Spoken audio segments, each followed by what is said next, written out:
बिस्मिल्लाहिर्रहमानिर्रहीम। दोस्तों, खाना काबा वो जगह है जहां लाखों की तादाद में हाजी खाना काबा पहुंच चुके हैं।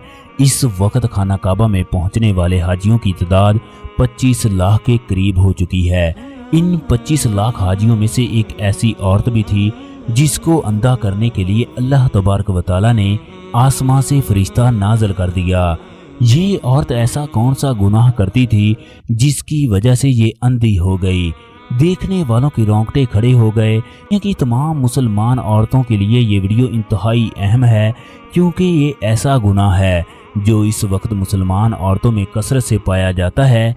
उस औरत का गुनाह किस कदर बड़ा होगा कि अल्लाह तबारक व तआला ने पाक सरजमीन और मुकद्दस जगह पर उसको अंधा कर दिया। दोस्तों, 2008 में फैसलाबाद से ताल्लुक़ रखने वाली एक औरत अपने गुनाहों की माफ़िया मांगने के लिए बैतुल्ला गई। जब वो औरत तवाफ़ के लिए खाना काबा के सहन में गई तो उसकी बुनाई चली गई। वो अंधी हो गई। औरत ने अपने साथ ये मामला देखकर वहाँ पर चीखना चिल्लाना शुरू कर दिया। जब उसकी बहन उसे गेट से बाहर ले आई तो उसकी आंखें फिर ठीक हो गई। ये अजीब मामला देखकर दोनों बहनें ही हैरान थी। लिहाजा ये दोनों बहनें खलील रोड पर वाक़या होटल में चली गई। अगले दिन ये फिर जब तवाफ के लिए बैतुल्ला में गई तो फिर उसकी आंखों की बुनाई चली गई। चनाचे दोबारा फिर उसकी बहनें उसको होटल में ले आई। वो औरत जब भी बैतुल्ला में तवाफ करने के लिए जाती तो उसकी आंखें अंधी हो जाती। बहनों ने उससे पूछ ही लिया कि मेरी बहन, क्या वजह है कि अल्लाह तबारक व तआला तुम्हें अपने घर का दीदार करवाना नहीं चाहता। वो नहीं चाहता कि तू उसके घर का दीदार करे। बड़ी बहन ने गुनाह का एतराफ़ करते हुए कहा, बहन तुम्हें पता तो है मैं मैयत को गुस्ल देने का काम करती हूँ। एक दिन मैं फैसलाबाद में गुस्ल देने के लिए एक मोहल्ले में गई। मैं जब मैयत को गुस्ल दे रही थी तो एक औरत ने मुझसे कहा, ये तवीज़ मैयत के मुंह में रख देना। इस काम के इवज़ उसने मुझे 1 लाख रुपए देने का वादा किया। चनाचे मैंने उसके काम की हामी भर ली। 15 दिन के बाद मरने वाली औरत की बेटी का इंतकाल हो गया। फिर दोबारा उनके घर में गुस्ल देने के लिए गई। चनाचे उस औरत ने दोबारा मुझे 5 लाख रुपए की ऑफर कर दी।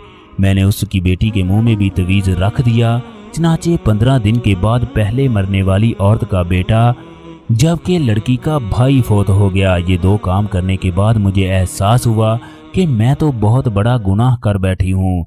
मैं अपने किए पर बहुत शर्मिंदा थी। मरने वाले अफराद बहुत अमीर थे। उनकी शहर में बहुत बड़ी फैक्ट्रियां थी।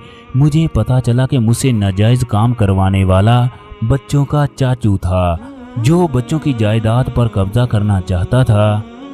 नाचे मैं अपने गुनाह की माफ़ी के लिए एक आलम के पास गई ताकि वो मुझे मसले का हल बताए कि मैं किस तरह अल्लाह तबारक व तआला से अपने गुनाहों की माफ़ियाँ मांग सकूं। चनाचे आलम मेरी बातें सुनकर कानों को हाथ लगाने लगा। वो आलम औरत से कहने लगा कि तुम तमाम उम्र भी अल्लाह तबारक व तआला से माफ़ी मांगो तो तुम्हें अल्लाह तबारक व तआला माफ़ नहीं करेगा।